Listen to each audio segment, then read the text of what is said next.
দুর্গাপূজা উপলক্ষে ৩,৯৫০ metric ton ইলিশ রপ্তানির অনুমতি দিয়েছে বাংলাদেশ সরকার। বৃহস্পতিবার প্রথম চালানে বেনাপোল বন্দর দিয়ে ২০টি ট্রাকে করে গত বছর পূজা উপলক্ষে ২,৯০০ মেট্রিক টন ইলিশ রপ্তানির অনুমোদন দেওয়া হলেও মাত্র ১,৩০০ মেট্রিক টন ইলিশ রপ্তানি হয়েছিল। এবছর তারা ৩,৯৫০ মেট্রিক টন ইলিশ আমদানি করতে চায় বাংলাদেশ থেকে। দুই দেশেই শুল্কমুক্ত সুবিধায় ভারতে ইলিশ রপ্তানি করা হয়। ইলিশ রপ্তানির জন্য বাংলাদেশে ৭৯টি রপ্তানিকারক প্রতিষ্ঠান অনুমোদন পেয়েছে।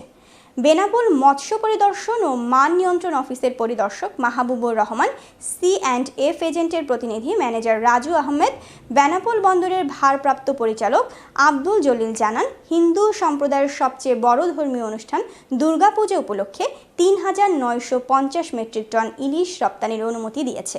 আগামী ৩০ অক্টোবরের মধ্যে সমস্ত ইলিশ ভারতে রপ্তানির নির্দেশনা রয়েছে বাণিজ্য মন্ত্রণালয়ের।